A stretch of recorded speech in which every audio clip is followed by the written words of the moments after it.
Finalmente chegamos à parte que o Basara vai fazer os finalmentes com as heroínas do harém. Em 10 volumes, ele conseguiu o que o Issei não conseguiu em mais de 30 volumes. O Basara, sim, é um protagonista que dá muito orgulho, diferente do Issei, né? Na parte passada, eu comentei sobre a primeira parte da batalha entre o Shiba e o Basara, onde pouco antes do Shiba finalizar o protagonista, a Hasegawa surgiu e salvou ele e as heroínas também. E agora vamos ver o desenrolar dessa situação que ainda se passa no volume 10, mais especificamente no capítulo 3. Mas antes de qualquer coisa, se quiser apoiar o canal com algo além de sua inscrição, tem a área dos membros. Eu agradeço muito o seu apoio.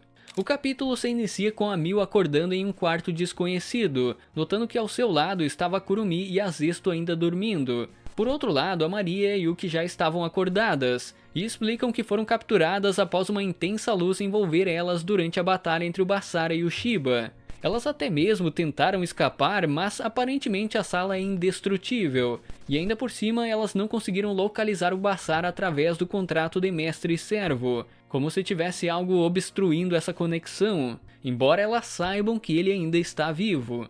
Nisso a Hasegawa acaba aparecendo e revelando que salvou elas e o Basara.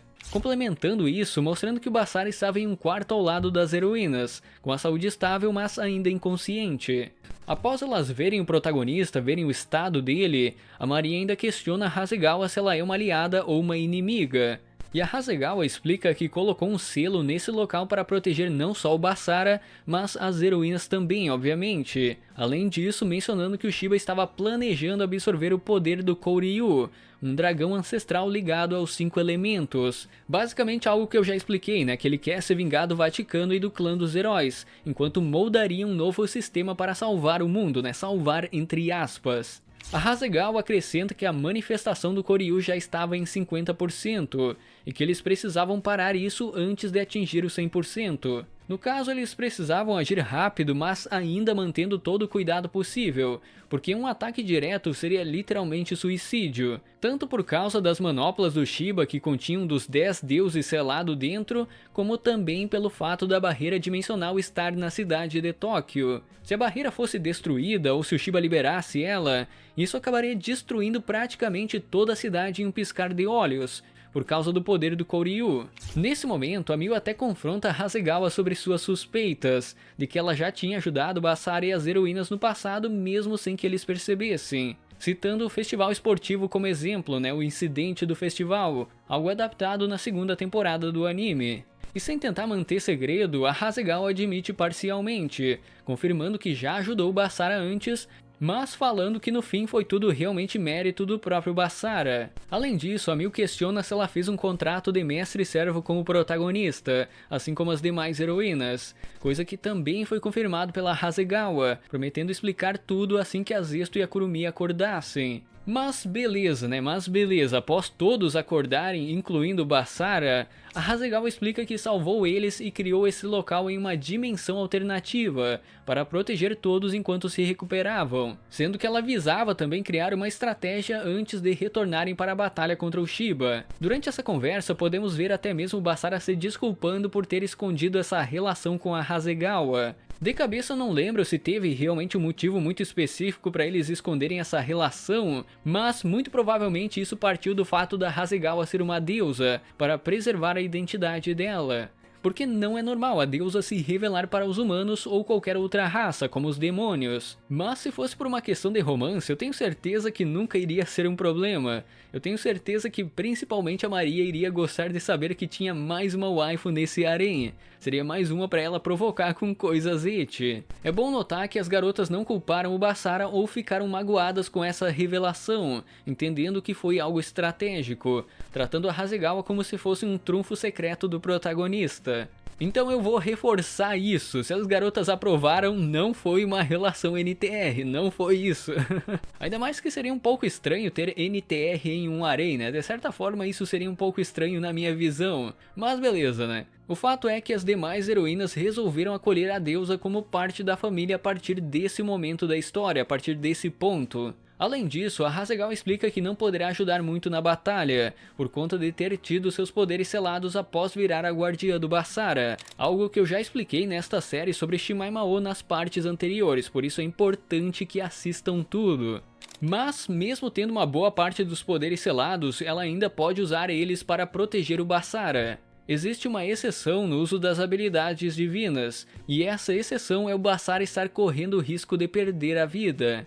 Ressaltando que o Shiba não sabe disso, né, sobre a Hasegawa, então eles poderiam usar isso como uma vantagem psicológica, sabe? A Hasegawa também destaca que o Shiba atualmente tem o poder do Regenleif e do Kouryu, ele pode controlar os dois ao mesmo tempo. O poder de um dos 10 deuses e de um dragão ancestral, então o Basara não poderia derrotar ele sozinho. Nisso, a solução proposta pela deusa foi transferir os poderes elementais das 5 heroínas para o Basara. Basicamente, cada uma delas representa um elemento, e isso iria criar um ciclo de afinidade elemental dentro dele igual ao do Shiba, permitindo que fosse uma luta em pé de igualdade entre esses dois personagens. E qual vocês acham que é o método de transferência elemental? Eu acho que não é mistério, né? Não é mistério pra ninguém que é o famoso método dos finalmente, né? O famoso método Wait. Obviamente eu preciso me censurar nessa plataforma, mas digamos que é aquele processo de educação biológica onde dois seres da mesma espécie se reproduzem. Digamos que é isso, né? Educação biológica. Em resumo, Basara teria que transformar o contrato de mestre-servo em um voto de mestre-servo com as 5 heroínas.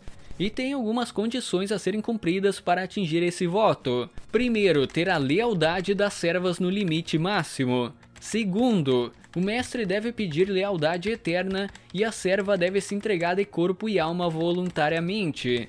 E o terceiro é entregar a pureza da serva ao seu mestre, sem ter feito isso com mais ninguém antes. E levando em conta tudo que vimos em Shimaemao, eu diria que todos cumprem isso, né? Todos podem atingir esse voto de mestre e servo sem nenhum problema. O Basara até hesitou um pouco em fazer os finalmente com as garotas por ser algo que mudaria a vida delas na visão do protagonista. Mas a fala da Miu resume bem essa situação e a decisão das heroínas, mencionando que o protagonista sempre protegeu elas e agora era a vez delas escolher, de proteger o Basara. E pra mostrar que este cara é o melhor protagonista que já existiu em obras ecchi, ele assumiu a responsabilidade e também aceitou fazer o voto de mestre e servo. Simplesmente aprenda Issei, aprenda a ser um rei do harém, aprenda a ser um protagonista que não tem frescura com o avanço no romance. Aprenda isso com o Basara. Nisso, a ordem para fazerem os finalmente com o Basara ficou assim. Primeiro a Miu representando o fogo, depois a Maria representando a madeira, depois a Kurumi representando a água, depois a Yuki representando o metal e por fim a Zesto representando a terra. Essa ordem era necessária para manter a conexão elemental na hora da transferência, mas ainda assim podiam ir 2 heroínas de cada vez. E assim como eu mencionei, a Miu foi a primeira junto com a Maria. Obviamente eu não vou ficar detalhando essa cena de educação biológica, eu não vou ficar detalhando isso aqui nesta plataforma, mas digamos que foi uma cena amorosa que durou todo o epílogo do volume 10. E o sortudo do Basara aproveitou muito bem isso, né? Muito bem de várias maneiras. E o volume 10 termina com o Basara firmando o voto com a Miu primeiramente, com a heroína principal. E as outras heroínas vão ter o seu destaque no prólogo do volume 11, que eu comentarei na próxima parte futuramente, né? Futuramente. Infelizmente eu não posso entrar muito em detalhes sobre essas cenas mais pesadas de Shimaemao, mas eu vou tentar fazer um extra para os membros para detalhar um pouquinho mais essa parte da light novel. E antes que eu me esqueça, o Basara ficou 5 horas fazendo essa educação biológica apenas com a Miu. Basicamente foi definido que seria 5 horas para cada uma das heroínas. Então haja resistência, né? Haja resistência. Mas é isso, inscreva-se, confira o sininho, vire membro se quiser e até uma próxima!